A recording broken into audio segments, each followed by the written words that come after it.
ركزوا بقى معايا يا دكاترة هنا عشان نطلع 10 أمثال يا جماعة. ركزتوا معايا يا دكاترة ولا ايه؟ وهتكون نمتوا مني. هنا عشان نطلع 10 أمثال الرقم ده، يعني رقم 4 في خانة الآحاد، عاوزين نطلع 10 أمثال آحاد الرقم الأربعة. 10 أمثاله فين؟ اللي هو هنا العشرات، يجي 40، يجي هنضربه في 10، يجي هنا كام؟ هيطلع معانا ب40. طب تعالى أطلع لكم رقم بقى بمثال أسهل. ركزوا معايا، 10 أمثال يبقى هنا هنضربه في 10. ال316 دي 10 أمثالها كام؟ 10 أمثال العدد اللي بيمثل العدد، 10 أمثاله كام؟ يجي هنا هنزود ايه؟ هنضربه في 10، هيطلع معانا كام؟ 300 وهنا 3160. يبقى 10 أمثال العدد 316 3160. هنا يعني أخدنا ضربناه في 10 طيب 300 3160. عرفتوا بقى ازاي توضح أمثال العدد؟ طب بقى عكس لك الحتة وقال لك العدد. بص زي المثال اللي تحت ده، العدد 6700 يساوي 10 أمثال العدد. يبقى هنا هنعمل ايه؟ هنيجي نقسمه على 10، هيطلع معانا بكام؟ يعني لو جينا قسمناه على 10 يبقى هيطلع معانا بكام؟ ب670. يبقى طلع معانا ب670. يبقى زي ما قلنا ايه؟ طلع معانا ب670 لأن قسمناه على 10. لما يقول لك اللي يطلع لك العدد ويقول لك يساوي 10 أمثال العدد ايه؟ يبقى نقسمه على 10. لما يجي يقول لك 10 أمثال العدد 316 يبقى هنضربه في 10. فهمت ازاي؟ طيب وهنا بيقول لك بقى 10 أضعاف العدد، 10 أضعاف هتضربه برضه في 10. يبقى هنا 10 أضعاف زي ما يقول لك 10 أمثال العدد تضربه في 10، يبقى 5160 تضربها في 10. يبقى هنا هيطلع معانا بكام؟ تعالى نضرب اهي. يبقى هنا دي اتضربت في دي، يعني هنا كده في 10 اللي هي 5000 اهو 160. هنحط بقى ايه؟ الصفرين، ننزل الصفرين، ما انتوا عارفين جدول الضرب وهتكونوا نسيتوا كمان جدول الضرب. يبقى ركزوا معايا يا دكاترة، ادي نزلنا الصفرين وبعد كده ايه؟ 1 في 516 بكام؟ ب516. يبقى هنا 516. تمام، نيجي بقى نفصل التلات أرقام نفصل. يبقى هنا 51,600 يبقى 51,600. عرفنا بقى ازاي نضل اهي، طلعت 51,600. فهمتوا ازاي بقى نحلها؟ هديلكم بقى أمثلة دلوقتي على الحاجات دي. تعال نحل مع بعض، يلا. تعال هنا بيقول لك 60 10 هتساوي كام؟ يعني 60 اللي هي 10 أمثالها أو 60 10 أمثالها هتساوي كام؟ هتساوي 600 اللي هي 10 أمثال. يعني 10 أمثال، هو كده عاوز منك 10 أمثال. لما يقولك 60 10 يبقى عاوز 10 أمثال. هتيجي دي إيه؟ بتطلع معاك بكام؟ ب600. طيب هنخش بقى هنا، عاوز مثلا المثال ده عاوز 270,000. 270,000 هو عاوزك تكتبها، عاوزك تكتب الرقم. يبقى هنا هنكتب 270,000، نكتب هنا 270 وقدامها كام؟ اهو 3 اصفار، يبقى 270,000. عرفت ازاي بقى تكتب الارقام كده؟ لما يقولك 270,000 كتبها لك، يبقى هتعمل ايه؟ هتكتب 270 وقدامها كام؟ 3 اصفار.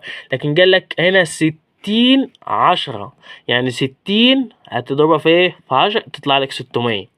يبقى هنا عاوز 60 10 مرات يبقى 600. طيب ماشي، هيوضح لك برضه مثال تاني. يقول لك 1000 بتساوي كام 10؟ اها، شفت ازاي؟ عكس لك اللي هنا. يبقى ال1000 دي بتساوي كام 10؟ بتساوي 110. يبقى 100 في 10 بتدينا 1000. شفت ازاي؟ شفت ازاي؟ ركز معايا بقى يا دكاترة، ركزوا معايا، عاوزكم كده تركز عشان تعرف تحل صح في الامتحانات. طيب 8000 بتساوي كام 100؟ يبقى هنقسمها على 8000 دي على 10. ركزوا معايا عشان عاوزكم كده يعني نيجي نقسم مثلا 8000 دي اهو، 8000 دي هنيجي نقسمها على 10 اهو، على 10. الصفر ضرب مع الصفر يبقى هنا 800 على 1 هتطلع معاك بكام؟ ب800. يبقى احنا كده طلع معانا هنا كام؟ 800 100 يبقى 800. شفت ازاي بقى؟ هيقول لك بقى هنا جاب لك ارقام اكبر. شفت ازاي؟ كبر لك الارقام. جاب لك 56,000. 56,000 بتساوي كام 100؟ طب تعالى بقى نحلها كده مع بعض. 56,000، بصوا معايا كده يا دكاترة، ركزوا معايا، عاوزكم كده تركزين. جينا هنا ال56,000 عاوزين نحلها ازاي بقى؟ هنا اهو نكتب اول حاجة رقم 56,000 اهو 56,000. نيجي ايه؟ نقسمها على كام؟ على 10. على 10 عشان يطلع معانا كام؟ اهو على 10. اول ما يقول لك 56,000 تقسمها على 10 عشان تطلع له ايه؟ 6,100. يبقى احنا كده عاوزين نضربها 100 مرة. انت فاهمني؟ يعني هنا عاوزين نضربها في 100 مرة. يبقى احنا هنقسم على كام؟ بيقول لك 100. يبقى احنا هنقسم على 100 عشان قال لك 100. يبقى هنطير الصفر مع الصفر وهنطير الصفر اهو مع الصفر. هنا الصفر مع الصفر والصفر مع الصفر هيفضل كام؟ 560. يبقى احنا كده هنا 560 100. 560 100 بتساوي كام؟ 56,000. هنا برضو هنا لما جينا قلنا المية كام؟ هنا لما جينا عملناها طيب 3000 على 100 اساسا مش على كام. شفت لخبطتكم ازاي بقى؟ فهمتوا بقى ازاي؟ يبقى احنا هنا هنقسم على 100. طالما قال لك 100 يبقى هنقسم على 100. فهمتوا ازاي بقى؟ يبقى هنا معانا كام؟ هيطير صفر. يبقى هنا 80. يبقى احنا كده هنا ايه؟ هنكتب 80. ركزتوا معايا يا دكاترة بقى عشان ما تتلخبطوش. شفتوا اتلخبطتوا ازاي؟ وبعدين لخبطتكم معايا. شفتوا ازاي بقى؟ تعالوا بقى نخش هنا على 3 ملايين. عاوزها بالألف. يبقى هنقسم ال3 ملايين دي هنكتب كام؟ هنكتب هنا 3 صفار. بصوا معايا كده اهو كده 1 2 3. نخش كده 1 2 3. ادي معاك اهو 3 ملايين. نقسم ال3 ملايين دول على كام؟ نقسمها على كام؟ نقسمها على 1000. على 1000. يبقى هنا قال لك 1000 يبقى تقسمها على 1000. 100 تقسمها على 100. 10 تقسمها على 10. يبقى هنا نقسمها على كام؟ على 1000. يبقى هنا كام؟ أبص هنيجي نطير الصفر مع الصفر وصفر ضرب مع الصفر وصفر ضرب مع الصفر. يبقى 3000 على 1. يبقى هنا هتساوي كام؟ 3000. يبقى احنا كده طلع معانا بكام؟ ال3 ملايين دول كام ألف؟ 3000. 3000 مليون. 3000 يبقى ايه؟ هتساوي 3 ملايين. 3000 ألف. 3000 ألف لما نضربها في 1000 هتطلع معانا 3 ملايين. شفت بقى ازاي طلعنا قيمة كده هنا؟ يبقى عرفنا ازاي نضرب 10 أمثال أو 100 أمثال أو 1000 أمثال العدد. عرفنا بقى ازاي نوضح أمثال العدد. تعال ناخد أمثلة تانية مع بعض. شوف كده تحت بص أهو. هنا بيقول لك 100 410. 410. يبقى احنا كده عاوزين كام؟ هنضرب 400 في 10. يبقى هنضرب كام؟ 400 في 10. يبقى هتطلع معانا بكام؟ ب4000. طب قالك 10 أمثال العدد 241. برضه هنضربه في كام؟ 10 أمثال أهو.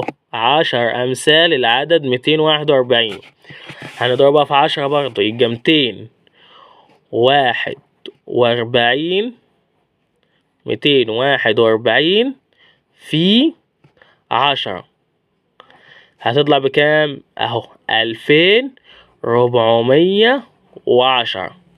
يبقى اهو 2410.